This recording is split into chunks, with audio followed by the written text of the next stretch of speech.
Hello, all you Satanists! I had to say it. It's very relevant to this story. Welcome back to the Artificial DM. Today we will be taking a look at another RPG horror story. This story is by a DM who was really struggling at playing online, so they ended up making a library club to play D&D. This is a two-parter story, and I cover part 1, Z Flacco covers part 2, and I'll post links to his video at the end of the story. Anyway, let's go to the library. This story is from I'm That Peep 100. Horror Stories from the Library Club, Part 1, Introduction and the Religious Protester. It's been a good while since the club ended, and I've shared some parts with my online players over time. However, I think I want to post stories here for the sake of telling them? Either way, the baseline of these stories is that I am a DM, by preference, who has been failing with online campaigns. People kept telling me how good the session was and such, but no one ever came back. This really made me doubt myself on whether or not I was good. So, deciding that online wasn't the best for me, I wanted to try and find a group offline. Tried making one at high school, got the required quota, number of students, supervisor, meeting place and time, and only after all my work, I was told no since they were trying to downsize the number of clubs. Defeated again, and growing desperate, I tried seeing my options. Thankfully, Jewel, my old Girl Scout leader, is now one of the higher-ups at our local library. Keep in mind, very small rural town area. She heard about my problem, and asked if I would make a presentation about my idea and bring it to her. Got the basics and purpose of the game down, and boom! I was allowed to host a D&D 5e club at our local library. I am social anxious, but ready. I hope it can help with my communication and leadership skills as well, since I lack at those. Currently, I think I do better, but during the time of this club, I was still very new to it and should have handled some things differently. I'm very excited to finally use my homebrew world. I tried Lost Mines of Phandelver, and I hate modules. Because even if there aren't consistent players, at the very least I know that I can show up every week to play knowing someone will too.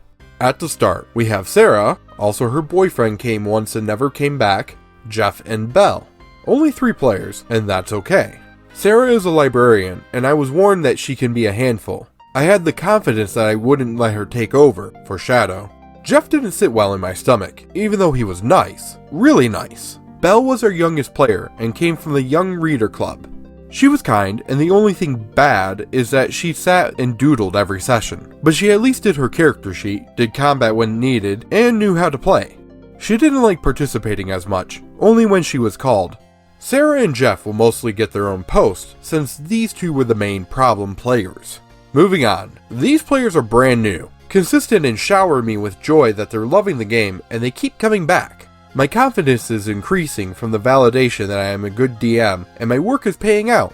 I think that's enough of a baseline that I'll use for this post and any future ones. Let's get to our first horror story from this group. Here, I believe it was our 3rd or 5th meeting. The meeting wasn't ready to start yet. I never started early, even when everyone was there. I was trying to be consistent about that so people knew that meeting time was meeting time. I'm sitting closest to the door that leads to the hallway to the other door of the outside parking lot. I'm going over notes and finalizing prep when I hear the door clang open. I turn my head to the noise through the thin walls. Weren't really walls, but more so dividers since there's a space above them, so sound travels very easily. Before seeing the meeting door is open like always, to feel more welcoming. I hear something clang around before a woman head to toe in white clothing while wearing a huge bug-eyed black sunglasses rushes past with this huge black suitcase, like fit 2 average adults inside huge. When I say head to toe with white clothing, I mean white hat with hair tucked under, white t-shirt under a white hoodie, white long pants and white sneakers. The only color were those black sunglasses and black suitcase. Just as her suitcase is about to pass the door, she backs up so she can launch her head inside of the room. Is this the Dungeons and Dragons Club? My anxiety sinks in. I do not like this woman one bit.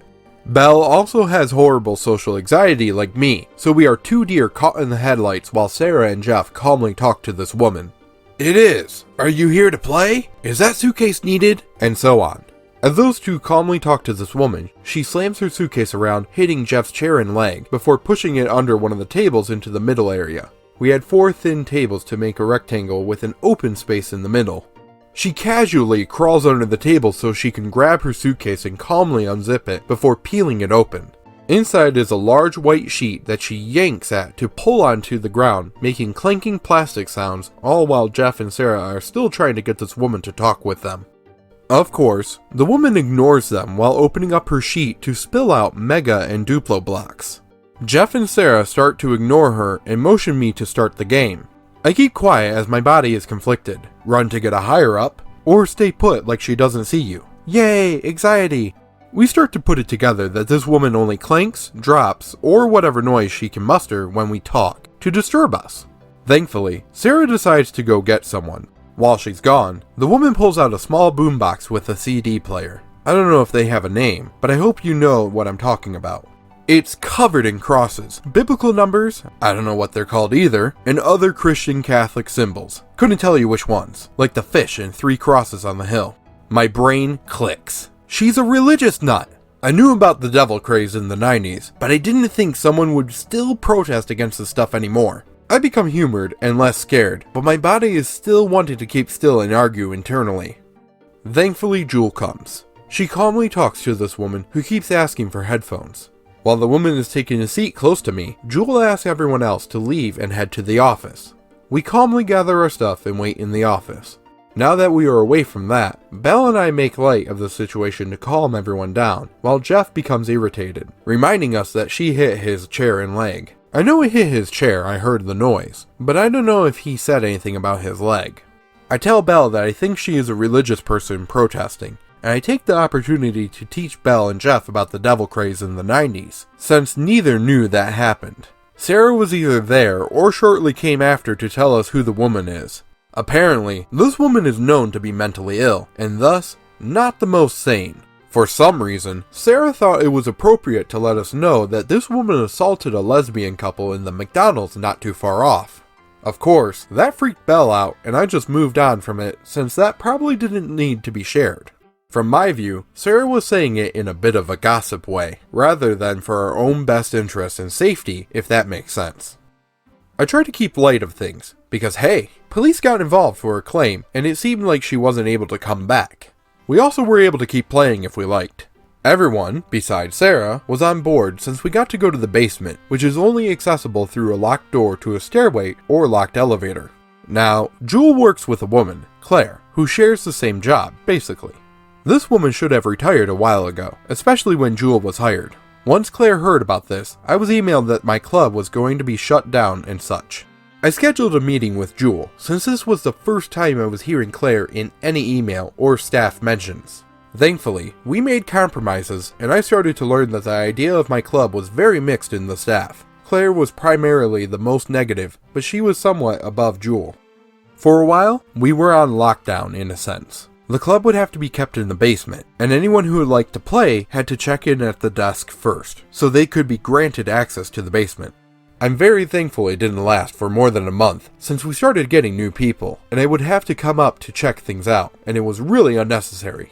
Times came where we conflicted with clubs in the basement, so we had to keep meeting doors on the ground floor locked and closed with check-ins, which kind of became necessary since our meeting rooms were not consistent.